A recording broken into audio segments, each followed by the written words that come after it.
अझै काकु आउनुहुन्छ भोलि के गर्छौ भन्नुहुन्छ बुवाले आइसा आइसा तिमी पिकनिक गएर आएर के गर्यौ खेल्यौ खोइ कसरी खेल्यौ मैले देखिनँ त अनि बुवालाई तिमीले सेयर गर्यौ आफ्नो पिकनिक गएको कुरा आज केही भनेको छैन है मलाई के गरेको भनेको ल भन भन फटाफट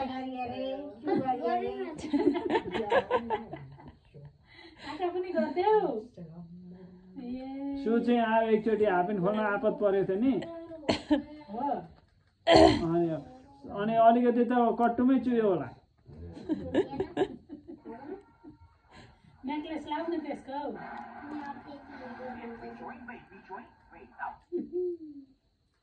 बहिनी तिमीहरूकोमा कतिवटा गाई छन् दुईटा एउटा होला नि आइन्छ हाम्रोमा गाई कतिवटा छन् बहिनी एउटा जस्तो लाग्छ मलाई कसरी दुईटा भयो एउटा दुध दिन्छ सानो गाई त दुम्किन एक बाल्टी हो डर लाग्दैन तिमीलाई गाईको छेउमा जाँदा बाख्रा कतिवटा छन् बहिनी सानोको छेउमा चाहिँ त्यति लाग्छ बोले त सानोला गएर बोलाई सुन्छ ढलाइदिएको छ दुईचोटि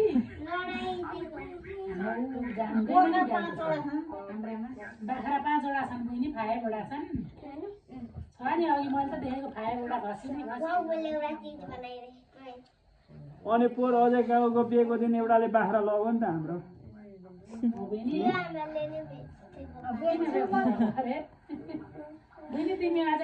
आमा सुन्नु न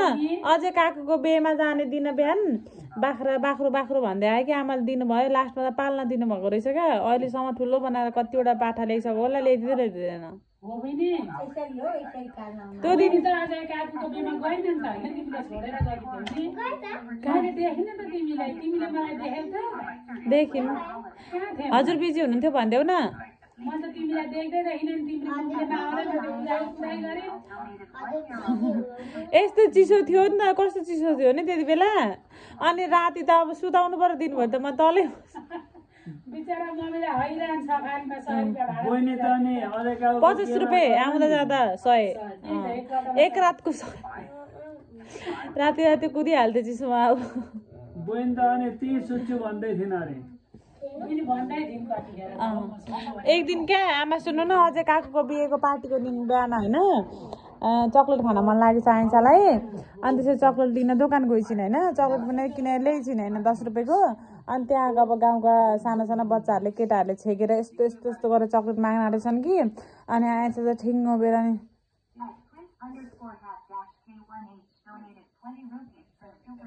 गर्छ क्या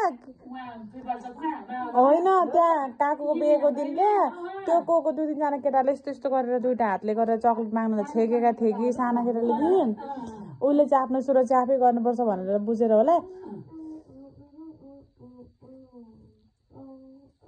गर्छ क्या यो गएँ तर त्यसो भन्ने बित्तिकै केही पनि भनेर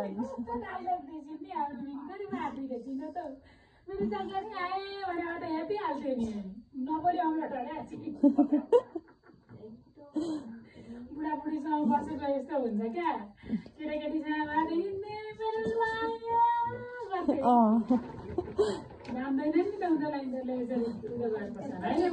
तर बच्चाहरूलाई नि अलिकति आफूलाई भित्रैदेखि पनि हुन्छ होला कि आफ्नो सुरक्षा चाहिँ आफै गर्नुपर्छ भन्ने जस्तो के अनि त्यो हाम्रो कता बुझ्ने उता बाटातिर घरतिर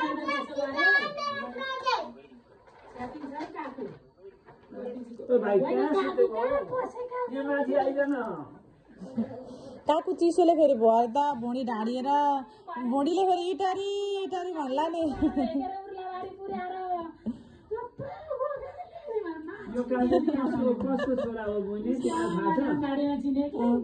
काकु